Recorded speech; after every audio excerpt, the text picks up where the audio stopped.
नमस्कार दोस्तों, आज हम पढ़ रहे हैं प्रकाश के चैप्टर का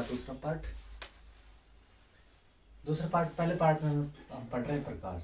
तो प्रकाश के हम फर्स्ट पार्ट में क्या क्या पढ़े वो बता देते हैं। प्रकाश के फर्स्ट पार्ट में हम पढ़े प्रकाश क्या है।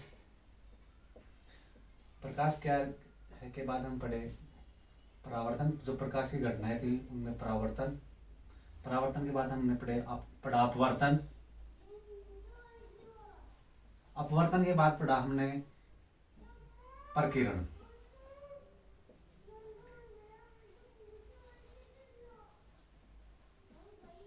अपवर्तन के बाद पढ़ा हमने प्रकीर्ण। हमने ये चार चीजें पढ़ी पहले पार्ट में।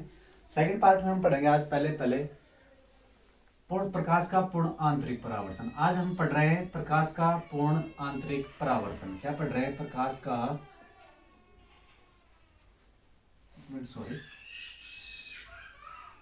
आज हम पढ़ रहे हैं प्रकाश का पूर्ण आंतरिक परावर्तन।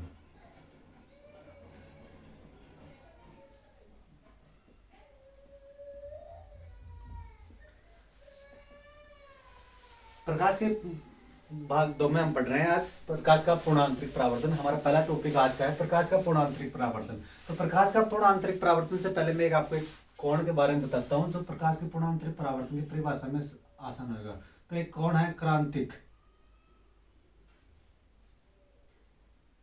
एक कोण है क्रांतिक कोण। अब ये क्रांतिक कोण क्या होता है वो मैं आपको बता देता हूं। ठीक है, हम कोई भी तो एक लेते हैं सघन माध्यम। क्या लेते हैं? सघन माध्यम। दूसरा हम लेते हैं विरल माध्यम। ठीक है, ये हमारे पास दो माध्यम हो गए, एक सघन माध्यम होगा, एक विरल माध्यम होगा। प्रकाश का पूर्ण आंतरिक परावर्तन घटनाएं कब होगी? जब कोई भी प्रकाश की किरण एक सघन माध्यम से विरल माध्यम में जाएगी तभी प्रकाश की पूर्ण आंतरिक परावर्तन की घटना होगी। और अब घटना कब होगी? जैसे हमने मान लिया कि ये कोई अभिलंब है, क्योंकि हम एक काल्पनिक रेखा क्या है? अभिलंब है। ठीक है, हम एक सघन माध्यम से विरल माध्यम में एक प्रकाश की किरण आपतित करवाते हैं। तो एक सघन माध्यम है, ये प्रकाश की किरण यहां जाएगी। हमने पहले पढ़ा था अपवर्तन के अंदर कि कोई भी प्रकाश की किरण जब सघन माध्यम से विरल माध्यम में जाएगी तो अपने पथ से विचलित हो जाएगी। यानी इसको जाना तो ऐसे सीधा चाहिए था, लेकिन ये थोड़ा मुड़ जाएगा, ऐसे घूम के जाएगी तो वो अपने पथ से विचलित हो जाएगी। तो प्रकाश की इस घटना को क्या कहते हैं? अपवर्तन। अब पूर्ण आंतरिक परावर्तन में अपवर्तन का क्या काम? तो मैंने पहले बताया था कि मैं कोण के बारे में बताऊंगा, क्रांतिक कोण। क्रांतिक कोण क्या होता है? अब मैंने जैसे कि हमने इसको आई कोण से आपतित करवाया है यहाँ। अब जैसे जैसे मैं आपतन कोण का मान बढ़ाता जाऊंगा तो यहाँ से अपवर्तन कोण का मान भी बढ़ता जाएगा। जैसे जैसे हम इसको बढ़ाते जाएंगे, जैसे सपोज हम इसको आपतन कोण यहाँ गया, तो ये फिर इसको जाना तो ऐसे सीधा चाहिए था, लेकिन ये थोड़ा और इधर से जाएगी। अब यानी कि अभिलंब से दूर हटती जाएगी। एक ऐसा कोण आएगा सघन माध्यम में जिससे हम आपतन कराएंगे, जैसे हमने यहां से आपतित करवाया। और एक कोण, एक ऐसा कोण आया जिसमें अभिलंब के साथ 90 डिग्री का कोण बनाती है। कौन सी? एक प्रकाश से हम सघन माध्यम से विरल माध्यम में इस कोण से आपतित करवाएंगे। जब प्रकाश की किरण सघन माध्यम से विरल माध्यम में जाएगी तो उस प्रकाश किरण का अपवर्तन होने के बाद वो अभिलंब के साथ 90 डिग्री का कोण बनाएगी। और पृथ्वी पृष्ठ जो ये दोनों को अलग कर रहा है उसको पृथ्वी पृष्ठ बोलते हैं, उसके समांतर हो जाएगी। यानी कि अभिलंब के साथ ये 90 डिग्री का कोण बढ़ाएगी। तो ये जो 90 डिग्री का कोण आया, यहाँ जो जिस कोण से हमने आपतित करवाई थी वो कोण कौन सा हो जाएगा? क्रांतिक कोण। क्या हो जाएगा? ये क्रांतिक कोण। कौन सा कोण हो जाएगा? क्रांतिक कोण। जब प्रकाश की किरण सघन माध्यम में कोई भी कोण से आपतित करवाएंगे और उसको अपवर्तन होने के बाद वो अभिलंब के साथ 90 डिग्री का कोण बनाए या पृथ्वी पृष्ठ के समांतर निकल जाए, समांतर अपवर्तन हो जाए, तो ये जो कोण, जिस कोण से हम आपतित करवाएंगे किरण को, वो कोण क्रांतिक कोण कहलाएगा। कब कहलाएगा? जब अभिलंब के साथ अपवर्तित किरण 90 डिग्री का कोण बना ले। अब इस क्रांतिक कोण से अगर हम थोड़ा सा भी मान और बढ़ाएंगे तो यह अपवर्तित होने के बाद एक किरण अभिलंब से और दूर हटेगी। जैसे हम इसको यहां ले लेते हैं। पहले इस क्रांतिक कोण को और अच्छी तरह समझा देता हूं। जैसे जैसे हमें सघन माध्यम से विरल माध्यम में क्यों होगी पूर्ण आंतरिक परावर्तन की घटना? ये इसलिए होगी क्योंकि जब सघन माध्यम से विरल माध्यम में प्रकाश की किरण अपवर्तित करवाते हैं तो इस अपवर्तित होने के बाद प्रकाश की किरण अभिलंब से दूर हटती जाती है। ठीक है, और जैसे जैसे मैं आपतन कोण का मान बढ़ाएंगे वैसे वैसे अपवर्तन कोण का मान भी बढ़ता जाएगा। ठीक है, अब एक ऐसा कोण आएगा जिसमें हम प्रकाश की किरण आपतित करवाएंगे। ठीक है, जैसे ही आपतित करवाएंगे और अपवर्तित होने के बाद ये प्रकाश की किरण अभिलंब के साथ 90 डिग्री का कोण बना लेगी। ठीक है, यानी कि पटखरी पृष्ठ से समांतर ये निकल जाएगी। अब इस जो क्रांतिक कोण आया, क्रांतिक कोण को सी से लिखते हैं। क्रांतिक कोण आए, क्रांतिक कोण से अधिक पर अगर हम कोई प्रकाश की किरण आपतित करवाते हैं एक सघन माध्यम से विरल माध्यम है, जैसे कोई वस्तु का ये क्रांतिक कोण है सी, अब इस कोण से थोड़ा सा भी अधिक कोण पर हम लेते हैं प्रकाश की किरण, जैसे हमने क्रांतिक कोण से थोड़ा अधिक कोण पर हमने एक प्रकाश किरण आपतित करवाई। ठीक है, अब क्रांतिक कोण पर जब हमने आपतित करवाई थी तो क्रांतिक कोण से आपतित करवाने पर प्रकाश की किरण समांतर निकल गई थी। अब जैसे इसको और अधिक आपतित करवाएंगे तो ये प्रकाश की किरण वापस इसी सघन माध्यम में आ जाएगी। क्यों आ जाएगी? क्योंकि ये अभिलंब से दूर हटती जाएगी। जैसे जैसे इस आपतन कोण का मान बढ़ेगा वैसे वैसे अपवर्तन कोण का मान बढ़ता जाएगा। और हमने देखा कि क्रांतिक कोण पे अपवर्तित किरण समांतर हो गई थी पटखरी पृष्ठ से, अभिलंब से 90 डिग्री का कोण बना ली थी। अब अगर हम क्रांतिक कोण से अधिक मान पे इसको अपवर्तित करवा देते हैं, आपतित करवा देते हैं अधिक मान पे, तो इस प्रकाश की किरण वापस इसी माध्यम में लौट आएगी, इसी माध्यम में लौट आएगी। इस प्रकार की घटना को क्या कहते हैं? प्रकाश का पूर्ण आंतरिक परावर्तन। प्रकाश के पूर्ण आंतरिक परावर्तन के लिए हम पहले दोबारा समझते हैं इसको पूरे को।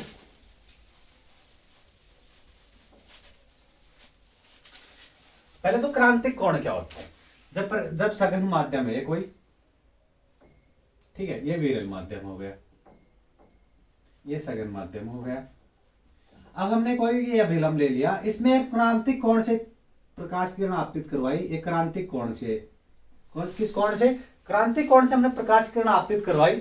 तो क्रांतिक कोण से आपतित करवाने पर यह प्रकाश किरण पटखरी पृष्ठ के समांतर या अभिलंब से 90 डिग्री पे अपवर्तित हो जाएगी। तो जब ये 90 डिग्री पे जब अपवर्तित होगी, जब हमने जो कोण लिया था आपतन कोण, वो जो आपतन कोण का मान होगा वो क्या हो जाएगा? क्रांतिक कोण। ठीक है, अब प्रकाश का पूर्ण आंतरिक परावर्तन की परिभाषा में हम क्रांतिक कोण का कैसे यूज करेंगे देखते हैं। अब प्रकाश का पूर्ण आंतरिक परावर्तन ये कहता है जब प्रकाश की किरण एक सघन माध्यम से, कौन से माध्यम से? मैंने पहले बता दिया, सघन माध्यम से विरल माध्यम में प्रवेश करती है। जब प्रकाश का पूर्ण आंतरिक परावर्तन क्या कहता है? जब एक प्रकाश की किरण सघन माध्यम से विरल माध्यम में प्रवेश करती है और उसका आपतन कोण का मान क्रांतिक कोण के मान से अधिक होता है, क्रांतिक कोण के मान से अधिक होता है, जैसे कोई भी क्रांतिक कोण होगा उसके मान से अधिक होता है, तो प्रकाश की किरण वापस सघन माध्यम में लौट आएगी, यहां से टकराकर वापस इसी माध्यम में लौट जाएगी। यानी कि इस प्रकाश की किरण का क्या हो जाएगा? अपवर्तन। परावर्तन कब होगा? जब क्रांतिक कोण से अधिक परावर्तित करवाएंगे। जैसे कोई भी ये क्रांतिक कोण है, ठीक है, क्रांतिक कोण से अधिक मान पर जब इसको आपतित करवाएंगे तो प्रकाश की किरण का वापस उसी माध्यम में लौटना क्या कहलाएगा? प्रकाश का पूर्ण आंतरिक परावर्तन। तो प्रकाश का पूर्ण आंतरिक परावर्तन कब होगा? इसके लिए दो शर्तें हैं। पहली शर्त तो यह कि प्रकाश की किरण सघन माध्यम से विरल माध्यम में जानी चाहिए। कैसे? सघन से विरल माध्यम में जानी चाहिए। ठीक है, दूसरी शर्त क्या है इसकी? दूसरी शर्त यह कि आपतन कोण का मान, जो प्रकाश किरण आपतित करवाएंगे तो आपतन कोण का मान क्रांतिक कोण से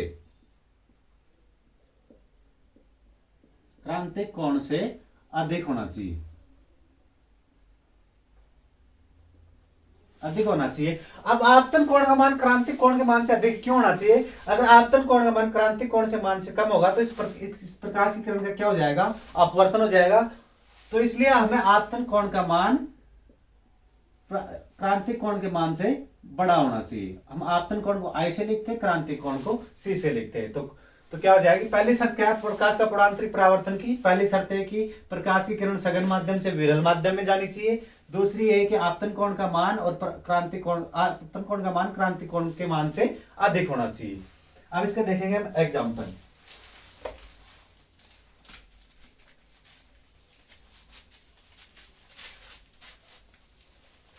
अब इसका देखेंगे एग्जाम के लिए हम पहले देखते हैं इसका हीरे का चमकना। तो हीरा किसके कारण चमकता है? प्रकाश का पूर्ण आंतरिक परावर्तन के कारण हीरे का चमकना। ठीक है, दूसरा एग्जाम्पल है इसका रेगिस्तान में मरीचिका का बनना। किसका? रेगिस्तान में मरीचिका का बनना। ठीक। तीसरा एग्जांपल है इसका, पानी में डूबी प्रणाली का चमकना।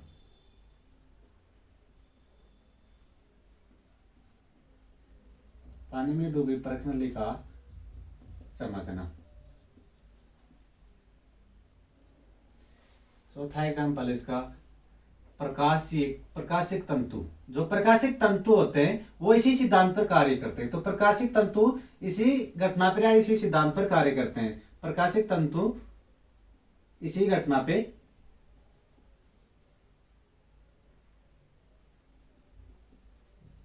आधारित होता है। प्रकाशिक तंतु किस पे आधारित होता है? प्रकाशिक तंतु प्रकाश के पूर्ण आंतरिक परावर्तन की घटना पे आधारित होता है। पहला हमने पढ़ा हीरे का चमकना, पहला एग्जांपल हीरे का चमकना, दूसरा है मृत्तिका का बनना, तीसरा है पानी में डूबी प्रणाली का चमकना, तीसरा है प्रकाशिक तंतु का इसी प्रकाशिक तंतु कौन सी घटना पे कार्य करता है? ये इंपॉर्टेंट प्रश्न है।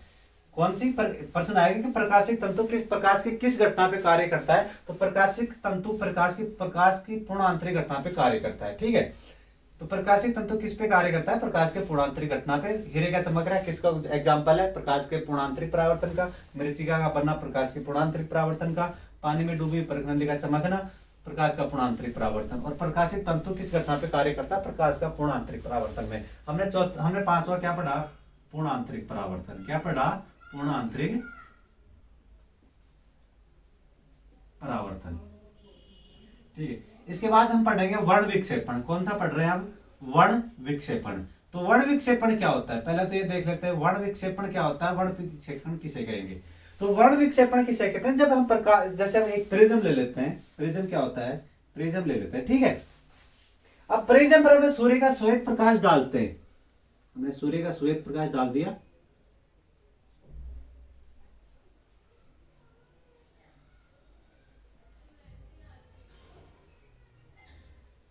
जब हम सूर्य का श्वेत प्रकाश प्रिज्म पे डालते हैं तो सूर्य का प्रकाश प्रिज्म से बाहर निकलेगा। तो प्रिज्म से बाहर निकले वो अलग अलग रंगों में विभक्त हो जाएगा या बट जाएगा, फैल जाएगा। तो अलग अलग रंगों में फैलने की इस घटना को क्या कहते हैं? इस घटना को वर्ण विक्षेपण कहते हैं। ठीक है, जैसे सूर्य की वर्ण विक्षेपण किसे कहेंगे? जब श्वेत प्रकाश को प्रिज्म से गुजारा जाता है तो वो अलग अलग वर्णों में विक्षेपण हो जाता है या फैल जाता है। तो प्रकाश की इस घटना को क्या कहेंगे हम? वर्ण विक्षेपण कहेंगे। ये कैसा प्रकाश डाला था हमने प्रकाश श्वेत प्रकाश डाला था, जो प्रिज्म में डालने पर वो अलग अलग रंगों में विभक्त हो गया। तो प्रकाश की इस घटना को क्या कहेंगे? वर्ण विक्षेपण कहेंगे। वर्ण विक्षेपण का क्या मतलब होगा? श्वेत प्रकाश का वर्ण विक्षेपण क्या होगा? श्वेत प्रकाश का भिन्न भिन्न रंगों में बदलना या भिन्न भिन्न रंगों में दिखाई देना। और ये भिन्न भिन्न रंगों में कब दिखाई देगा? जब हम इसको प्रिज्म से गुजारेंगे। कब दिखाई देगा? जब हम श्वेत प्रकाश को प्रिज्म से गुजारेंगे तो हमें ये प्रकाश भिन्न भिन्न रंगों में दिखाई देगा, अलग अलग प्रकार के 7 रंगों में दिखाई देगा। तो वो 7 रंग कौन कौन से होंगे? हाँ, वो 7 रंग होंगे। ऊपर ऊपर आने वाला होगा रेड, ठीक है, लाल, फिर आएगा ऑरेंज, फिर आएगा येलो, फिर आएगा ग्रीन, ग्रीन के बाद आएगा बैंगनी, बैंगनी के बाद आएगा ये, और लास्ट में आएगा नीला। ठीक है, बैंगनी, लास्ट में आएगा बैंगनी। ठीक है, अब हम पढ़ रहे हैं, क्या पढ़ रहे हैं? श्वेत प्रकाश। तो श्वेत प्रकाश वर्ण विक्षेपण पढ़ रहे हैं। वर्ण विक्षेपण क्या हुआ? जब प्रकाश की श्वेत प्रकाश को प्रिज्म से गुजारा जाएगा तो वो अलग अलग 7 रंगों में विभक्त हो जाएगा। जब ये 7 रंगों में विभक्त होगा इसको बोलेंगे वर्ण विक्षेपण। क्या बोलेंगे? वर्ण विक्षेपण, यानी कि अलग अलग रंगों में फैलना या स्पेक्ट्रम। क्या बोलेंगे? स्पेक्ट्रम। ठीक है, तो श्वेत प्रकाश को जब प्रिज्म से गुजारा जाएगा तो वो अलग अलग रंगों में विभक्त हो जाएगा और प्रकाश की इसी घटना को वर्ण विक्षेपण कहते हैं। अब अलग अलग घटना में ये अलग अलग रंगों में विभक्त हो जाएगा। तो ऊपर ऊपर कौन सा रंग आएगा इसमें? ऊपर ऊपर इसमें रंग आएगा लाल। ठीक है, ऊपर ऊपर कौन सा रंग आएगा इसमें?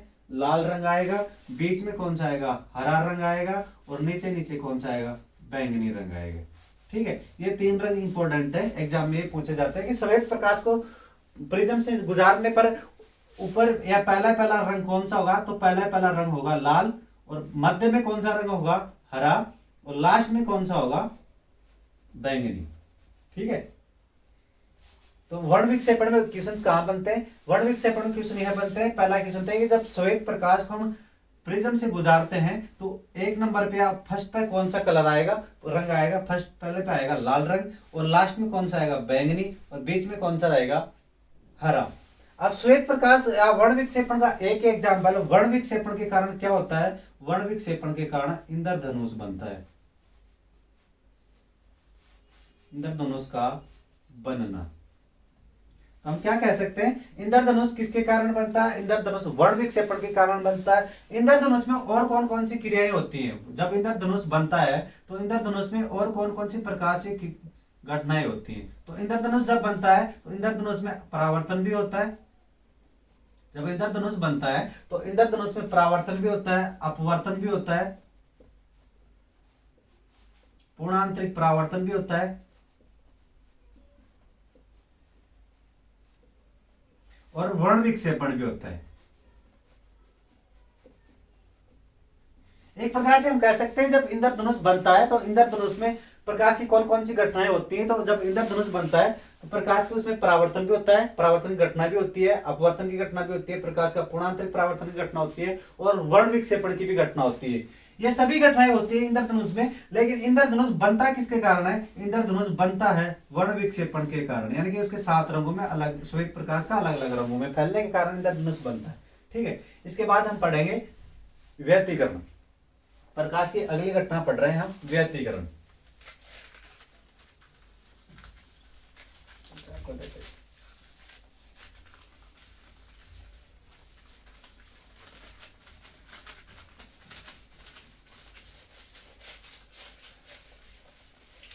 हमने पढ़ा प्रकाश का पूर्णांतरिक परावर्तन, उसके बाद हमने पढ़ा वर्ण विक्षेपण, अब हम पढ़ रहे हैं व्यतिकरण।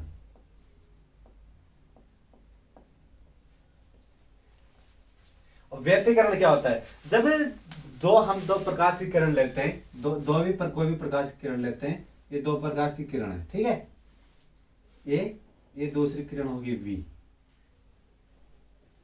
ठीक है, जब ये 2 प्रकाश की किरण लेते हैं, एक दोनों की क्या शर्तें होती है, जब समान आयाम, समान क्या होना चाहिए इसमें,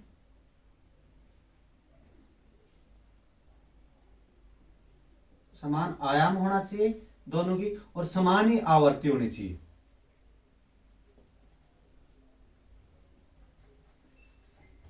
तो व्यतिकरण की परिभाषा क्या कहते हैं, व्यतिकरण किसे कहते हैं, जब 2 प्रकाश की किरण समान आयाम और समान आवृत्ति की एक ही दिशा में संचरित होती हैं, एक ही दिशा में संचरित हो रही हैं, दोनों एक ही दिशा में संचरित होती हैं, तो वो एक ही दिशा में संचरित होती है तथा एक ही दिशा में संचरित होती है, एक दूसरे पर अध्यारोपित हो जाती है, ये दोनों एक दूसरे पर अध्यारोपित हो जाती है।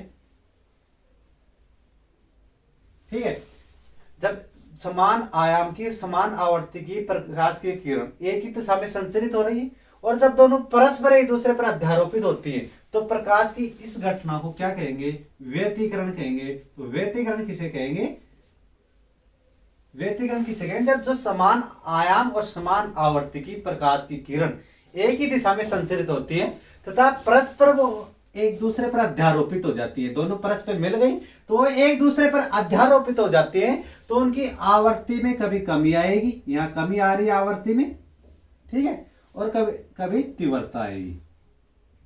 ठीक है, तो उनकी आवर्ती में कभी कमी आएगी, कभी तीव्रता आएगी। कब आएगी, कभी यहां कमी आ रही है, यहां तीव्रता आ रही है। तो प्रकाश की इसी घटना को क्या कहते हैं, व्यतिकरण कहते हैं। तो व्यतिकरण किसे कहेंगे, जब समान आयाम और समान आवर्ती की प्रकाश की किरण एक ही दिशा में संचरित हो रही है तथा परस्पर एक दूसरे पर अध्यारोपित हो जाती है, तब उनकी आवर्ती में तीव्रता आती है, कभी उनमें तीव्रता आती है, कभी कमी आती है। तो प्रकाश की इस घटना को क्या कहेंगे, प्रकाश का व्यतिकरण कहेंगे। इसका एग्जाम्पल या उदाहरण कौन कौन से हैं, उसके उदाहरण की बात करते हैं हम। इसका पहला उदाहरण है हमारे पास, गीली सड़क पर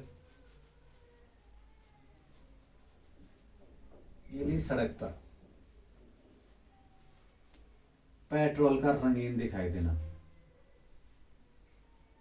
गीली सड़क पर पेट्रोल का रंगीन दिखाई देना। ठीक है। दूसरा एग्जाम्पल है इसका, जल की सतह पर, जल की सतह पर तेल की बूंद का, तेल की बूंद का रंगीन दिखाई देना। तीसरा एग्जाम्पल है इसका, साबुन के बुलबुले में, साबुन का बुलबुला का रंगीन दिखाई देना, साबुन के बुलबुले का रंगीन दिखाई देना। ठीक है। तो व्यतिकरण क्या है? व्यतिकरण किसे कहेंगे? व्यतिकरण हम कहेंगे जब प्रकाश की किरण समान आयाम समान आवर्ती की एक ही दिशा में संचरित हो रही हैं तथा परस्पर एक दूसरे पर अध्यारोपित हो जाती हैं, तो उनकी तीव्रता में कमी आएगी, कभी कमी आएगी, कभी अधिकता आएगी। उनकी तीव्रता में कभी कमी आएगी और कभी अधिकता आएगी। ठीक है। उनकी तीव्रता में कमी आना और अधिक होना, ये क्या किसकी घटना है? ये व्यतिकरण की घटना है। और व्यतिकरण कितने प्रकार का होता है? व्यतिकरण दो प्रकार का होता है। पहला होता है समपोषी, समपोषी व्यतिकरण। दूसरा कौन सा है? विनाशी व्यतिकरण। दूसरा क्या है? विनाशी व्यतिकरण। हम संपोषी व्यतिकरण कब होगा और विनाशी व्यतिकरण कब होगा? ये दोनों व्यतिकरण एक ही साथ होते हैं जब समान आयाम और समान आवर्ती की प्रकाश की किरण एक ही दिशा में संचरित हो रही है और वह जब एक दूसरे पर अध्यारोपित हो जाती है तो उनकी तीव्रता में कमी आती है और तीव्रता में अधिकता आती है। जब प्रकाश की किरण की तीव्रता में कमी आएगी तो होगा विनाशी व्यतिकरण। तो विनाशी व्यतिकरण कब होगा? जब प्रकाश की किरण एक दूसरे पर अध्यारोपित हो जाएंगी तो उसके बाद जब उनकी तीव्रता में कमी आएगी तो वह विनाशी व्यतिकरण हो रहा है, और जब उनकी तीव्रता में अधिक आएगी तो वह संपोषी व्यतिकरण हो रहा है। तो तीव्रता अधिक या अधिक तीव्रता वाले को क्या कहेंगे? संपोषी व्यतिकरण। तो संपोषी व्यतिकरण कब होगा? जब उनकी तीव्रता में अधिकता आएगी, वो हो जाएगा संपोषी व्यतिकरण। और विनाशी व्यतिकरण कब होगा? जब उनकी तीव्रता में कमी आएगी, तो हो जाएगा विनाशी व्यतिकरण। तो व्यतिकरण कितने प्रकार के होते हैं? दो प्रकार के होते हैं। जब पहला कौन सा? संपोषी व्यतिकरण। जब व्यतिकरण पे तीव्रता की अधिक होने वाला व्यतिकरण कौन सा है? संपोषी व्यतिकरण। और तीव्रता में कमी पर होने वाला व्यतिकरण क्या है? विनाशी व्यतिकरण। उसके बाद हमने देखा कि व्यतिकरण के एग्जाम्पल, तो गीली सड़क पर पेट्रोल का रंगीन दिखाई देना, जल की सतह पर तेल का रंगीन दिखाई देना, साबुन के बुलबुले का रंगीन दिखाई देना। ये हो गया हमारा आज एक व्यतिकरण। इसके बाद हम पढ़ रहे हैं सभी को एक साथ पढ़ाएंगे, सभी को एक साथ देखने के लिए कि अगर कंफ्यूजन ना हो, इसलिए एक ट्रिक से बताएंगे हम आपको कौन सी है वो। हम ले रहे हैं, जैसे हम ले लेते हैं अपवर्तन की एक छोटी शॉर्ट में जो पहचान होती है वो बता देता है। अपवर्तन, अपवर्तन की क्या पहचान होगी? उसके बाद हम देखेंगे प्रकीर्णन की क्या पहचान होगी। प्रकीर्णन के बाद हम देख लेंगे वर्ण विक्षेपण की क्या पहचान होगी। वर्ण विक्षेपण के बाद देखते हैं व्यतिकरण की क्या पहचान होगी। ठीक है। और व्यतिकरण के बाद देख लें पूर्ण आंतरिक परावर्तन की क्या पहचान होगी।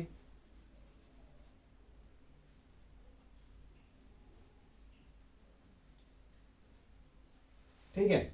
इन सबकी अलग अलग पहचान देख लेते हैं ताकि एग्जाम्पल देखने में आसान हो। तो हम पहले पढ़ रहे हैं अपवर्तन की क्या पहचान होगी। तो अलग अपने मूल पद से या मूल मार्ग से अलग दिखाई देना, मूल मार्ग से अलग दिखाई देना।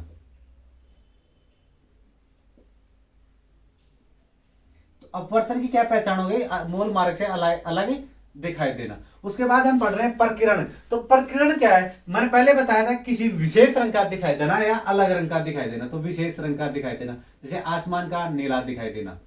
ठीक है। समुद्री जल का नीला दिखाई देना, तो विशेष रंग का दिखाई देना। तो प्रकीर्णन की क्या पहचान हो गई? विशेष रंग का दिखाई देना। उसके बाद हम पढ़ रहे हैं वर्ण विक्षेपण। तो वर्ण विक्षेपण में क्या है? इंद्रधनुष का बनना, यानी कि अलग अलग रंगों में विभक्त होना। इंद्रधनुष एक ही एग्जाम्पल इसका वर्ण विक्षेपण का। उसके बाद हम पढ़ रहे हैं व्यतिकरण की क्या परिभाषा हो जाएगी? तो अलग अलग रंगों का रंगीन दिखाई देना, यानी किसी वस्तु का रंगीन दिखाई देना, अलग अलग रंगों का रंगीन दिखाई देना। ठीक है। तो अलग अलग रंगों का रंगीन दिखाई देना किसका एग्जाम्पल है? या किसकी शॉर्ट है, व्यतिकरण का। उसके बाद हम पढ़े पूर्णांतरिक परावर्तन। तो पूर्णांतरिक परावर्तन क्या है, किसी वस्तु का या किसी वस्तु का चमकीला दिखाई देना, किसी वस्तु का चमकीला दिखाई देना। ठीक है, हम देख रहे हैं अलग अलग शॉर्ट ट्रिक जिसमें आसान हो पढ़ने में। तो हम देख रहे हैं अपवर्तन के उदाहरण और प्रकीर्ण के उदाहरण, वर्ण विक्षेपण के उदाहरण, व्यतिकरण के उदाहरण, पूर्णांतरिक परावर्तन के उदाहरणों में जब या एग्जाम्पल में कारण पूछे कि जैसे किसी पेंसिल का जल में डूबी हुई पेंसिल का मुड़ा हुआ है दिखाई देना, तो अपने मूल मार्ग से अलग दिखाई दे रही है, इसलिए अपवर्तन का उदाहरण हो गया। समुद्री जल का नीला रंग दिखाई देना, यानी कि विशेष रंग दिखाई दे रहा है, इसलिए प्रकीर्ण हो गया। इंद्रधनुष का बनना, वर्ण विक्षेपण, अलग अलग रंगों का रंगीन दिखाई देना, जैसे तेल की बूंद का, जल की सतह पर गिरी हुई तेल का बूंद का अलग रंगीन दिखाई देना। तो रंगीन दिखाई, जहां रंगीन दिखाई देगा वो व्यतिकरण का उदाहरण है, और जहां कोई अलग रंग दिखेगा वो प्रकीर्ण का उदाहरण। और पूर्णांतरिक परावर्तन, जैसे कोई भी वस्तु अगर चमकीली दिखाई देती है तो वो उसमें पूर्णांतरिक परावर्तन, जैसे हीरे का चमकना, हीरे का चमकना। दूसरा एग्जांपल, कांच में आई दरार का चमकना, कांच में आई दरार का चमकना। तो कांच में जो दरार आती है, वो दरार क्यों चमकती है, वो चमकती है प्रकाश के पूर्णांतरिक परावर्तन के कारण, दरार का चमकना। तो किसी वस्तु का चमकना किसका एग्जांपल है, पूर्णांतरिक परावर्तन का। और व्यतिकरण का किसी क्या है, अलग, या व्यतिकरण का है रंगीन दिखाई देना, और प्रकीर्ण का क्या है, कोई विशेष रंग दिखाई देना, यानी कि अलग रंग में दिखाई देना, जैसे आकाश का नीला दिखाई देना, समुद्री जल का नीला दिखाई देना, सूर्योदय और सूर्यास्त के समय सूर्य का लाल दिखाई देना। ये क्या है, प्रकीर्ण का एक उदाहरण है। और हम पढ़ रहे हैं अपवर्तन, अपने मूल मार्ग से अलग दिखाई देना, जैसे जल में डूबे सिक्के का ऊपर उठा हुआ दिखाई देना। तो वो ऊपर उठा हुआ दिखाई दे रहा है, मूल जगह से या मूल स्थान से थोड़ा अलग दिखाई दे रहा है। तो इस प्रकार की घटनाएं किस में आएंगे, अपवर्तन में। हमने प्रकाश में क्या क्या पढ़ा, प्रकाश क्या है, पहला हमने पढ़ा प्रकाश क्या है। दूसरा हम प्रकाश की घटनाओं के बारे में पढ़ रहे थे, तो उन्होंने सर्वप्रथम पढ़े परावर्तन, उसके बाद हमने पढ़ा अपवर्तन, उसके बाद हमने पढ़ा प्रकीर्ण, फिर पढ़ा पूर्णांतरिक परावर्तन, फिर हमने पढ़ा वर्ण विक्षेपण। वर्ण विक्षेपण के बाद हमने पढ़ा व्यतिकरण। और व्यतिकरण कितने प्रकार के होते हैं, व्यतिकरण दो प्रकार के होते हैं, संपोषी व्यतिकरण और विनाशी व्यतिकरण।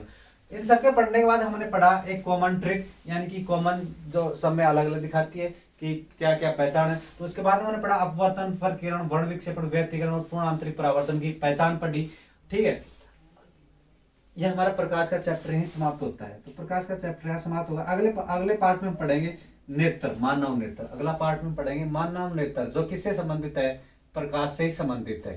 तो अगले पार्ट में हम पढ़ेंगे मानव नेत्र। ये समाप्त हो गया अपना। ठीक है, कुछ लोग बोल रहे हैं कमेंट्स में कि आप सर मैथ का वीडियो भी बनाया करें। तो मैथ के वीडियो के लिए आपको मैं एक यूट्यूब चैनल दूसरा बता रहा हूँ, वो सर्च करवा लेना। हमारा मैथ का यूट्यूब चैनल है संकल्प क्लासेस, नीम का थाना के नाम से, संकल्प प्लाजा। उसमें आप मैथ की ट्रिक या मैथ की जो भी सभी प्रश्नावली है वो काफी दिन से चला रहा है, आप उसको सर्च कर सकते हैं। तो कौन सा होगा वो, मैथ के लिए या गणित के लिए कौन सा हमारा यूट्यूब चैनल है, संकल्प क्लासेज।